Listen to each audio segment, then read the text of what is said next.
नमस्कार, मैं हूं अरुण कौशिक। आज हम बात करेंगे बहुत ही अहम मुद्दे पर। आम जनता से जुड़ा हुआ मुद्दा है।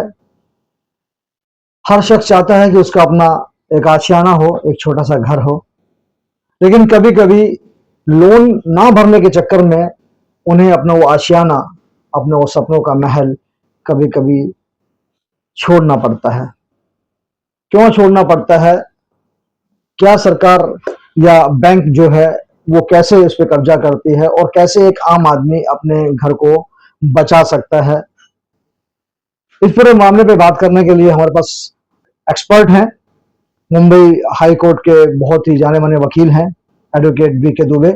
इनसे बात करेंगे, इनसे जानने की कोशिश करेंगे कि आखिर कैसे एक आदमी जो इस तरह के जो बैंक कहें या एक तरह का एक्सटॉर्शन ही कहेंगे हम इसे, जो जो एक्सटॉर्शन की जो बैंक की जो प्रणाली है, एक्सटॉर्शन तक की प्रणाली है, उससे इस चुंगल से कैसे बचा जा सके। हमारे साथ एडवोकेट बी के दुबे साहब हैं। जी नमस्कार। जी नमस्कार सर। देखिए क्या होता है, एक आम आदमी घर लेता है, सपना होता है, जी लोन लेता है, अपने घर के जो गहने हैं वो बेचता है, वो उसे गिरवी रखता है, उसके बाद एक अपना घर बनाता है। कभी कभी जी ऐसा होता है कि लोन ना भरने के चक्कर में उसका जो घर होता है वो चला जाता है, उसकी जमा पूंजी भी चली जाती है। तो सबसे पहले तो ये जानना चाहेंगे कि जो पॉलिसीज हैं बैंकों की, क्या है पॉलिसीज, किस तरह से इस पे ये जो बैंक है वो अमल करते हैं?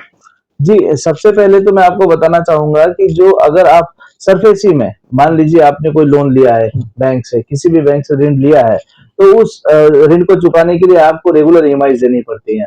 अगर आप लगातार 3 ईएमआई बाउंस कर देते हैं, तो ऐसे हालात में आपका जो लोन अकाउंट है वो एनपीए हो जाता है। ऐसे स्थिति में बैंक आपको पहले फोन करेंगे, वहां से कांटेक्ट करेंगे, उसके बाद आपको नोटिस आएगी, 13(2) की पहली नोटिस आएगी आपको कि आपको ये जो ऋण है उसका भुगतान करना है, या जो ईएमआई जो डिफॉल्ट हुई 60 डेज में आप उसको पेमेंट करिए, नहीं तो हम उचित कार्रवाई करेंगे।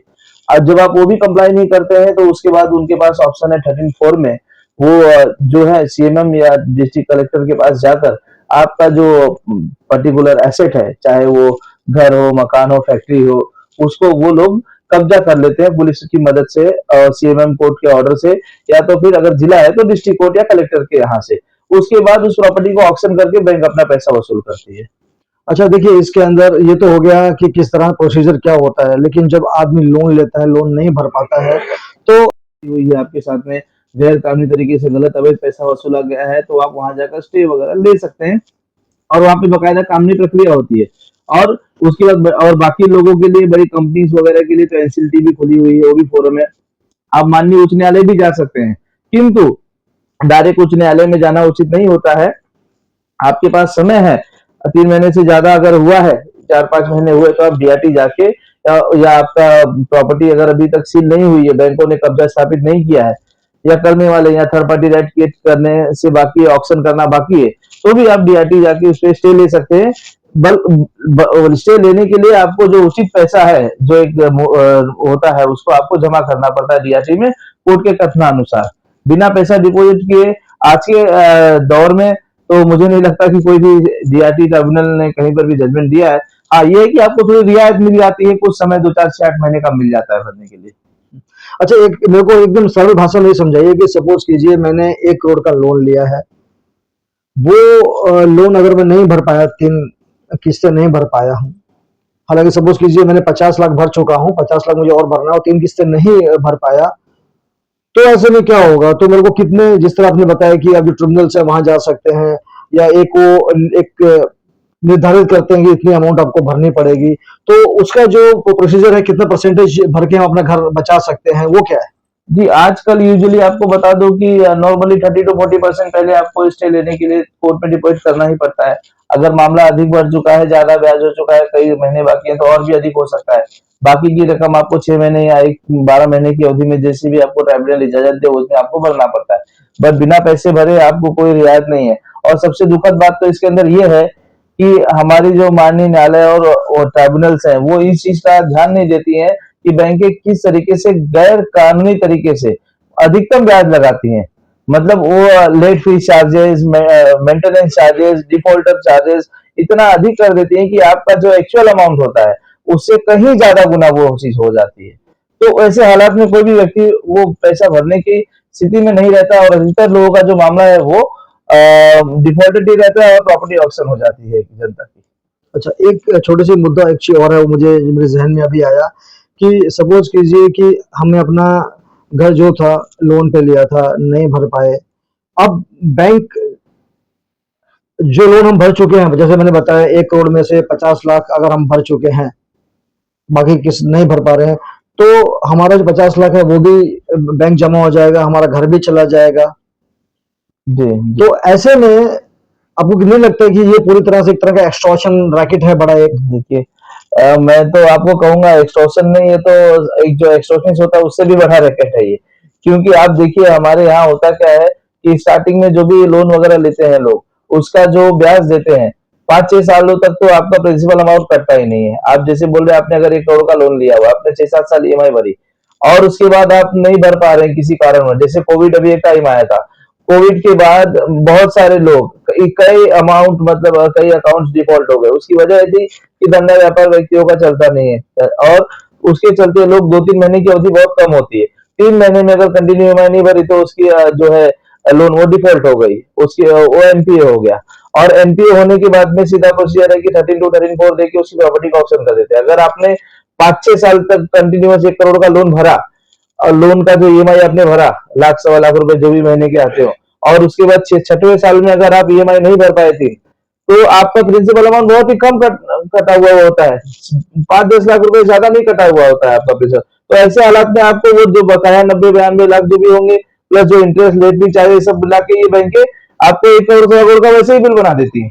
तो आप तो मतलब आपने जो 6 साल पैसे जो इंटरेस्ट भरे वो तो गए पानी में आपके, प्लस आपकी जो संपत्ति है उसकी कीमत 1.25 करोड़ 1.5 करोड़ होगी, तो उस पर 1 करोड़ का लोन दिया होगा, तो वो संपत्ति भी ऑप्शन कर देती है बैंक। वो अगर उनको तो 70-80 लाख भी मिले तो उसमें भी कर देते हैं। और यही वजह है कि लोग ऑप्शन वाली प्रॉपर्टी ज्यादा परचेज करना चाहते हैं। लेकिन इसमें नुकसान व्यक्ति का होता है क्योंकि उसके जो डिफरेंस अमाउंट के पैसे थे वो भी गए, इंटरेस्ट के भी पैसे गए और लास्ट में वो एक कर में डूब गया, ऐसा है। और बाकी जो बकाया पैसा है वो भी बैंक वसूल करने के लिए सिविल सूट या क्रिमिनल केसेस फाइल करती है। तो ये बहुत ही एक गलत तरीके का जो सिस्टम है ये है।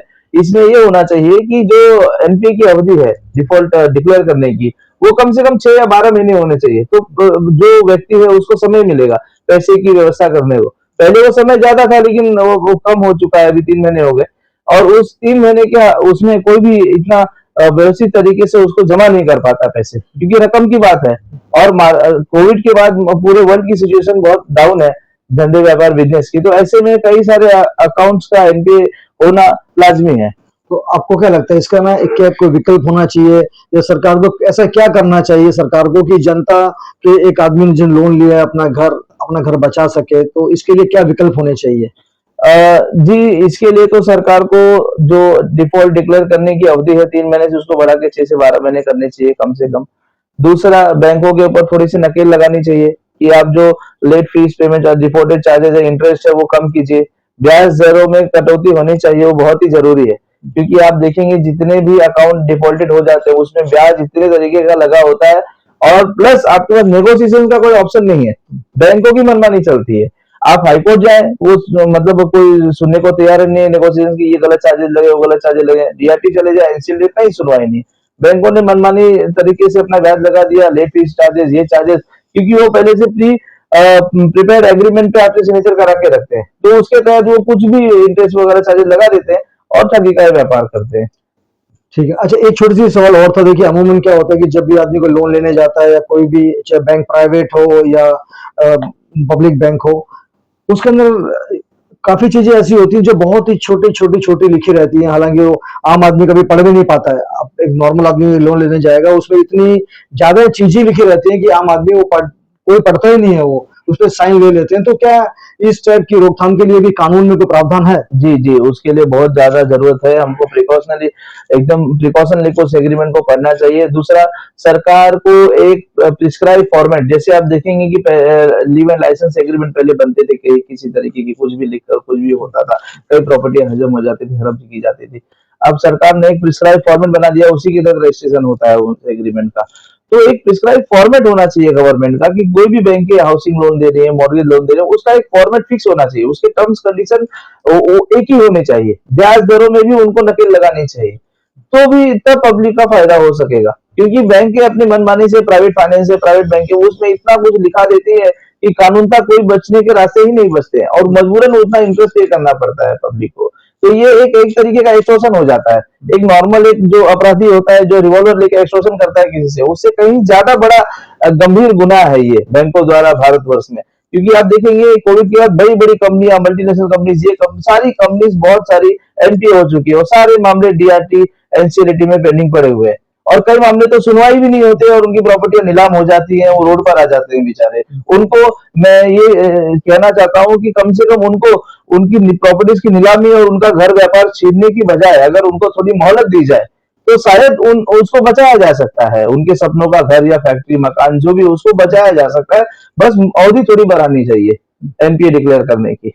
जी ठीक है। देखिए ये थे एडवोकेट वीके दुबे साहब। इन्होंने साफ तौर पर कहा कि अगर आपको कोई किसी भी तरह की तकलीफ आ रही है, आप लोन नहीं भर पा रहे हैं और आपको लगता है कि बैंक आपसे आपका घर छीन लेगा, इसके ऊपर सबसे पहली बात तो ये जो एक्सटॉर्शन रैकेट चल रहा है बैंकों का, इसके ऊपर लगाम कसनी बहुत जरूरी है।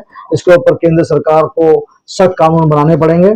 इसके अलावा आपको कोई भी इस मामले में कोई राय चाहिए होगी, एडवोकेट वीके दुबे साहब का नंबर हम चस्पा करेंगे, हमारे नीचे स्क्रोल पे उनका नंबर आएगा, आप उनसे कंसल्ट भी कर सकते हैं।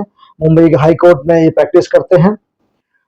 इस टाइप के अनेक मुद्दों के साथ हम फिर आपसे मुलाकात करेंगे। आप देखते रहिए। अरुण कौशिक को दीजिए इजाजत।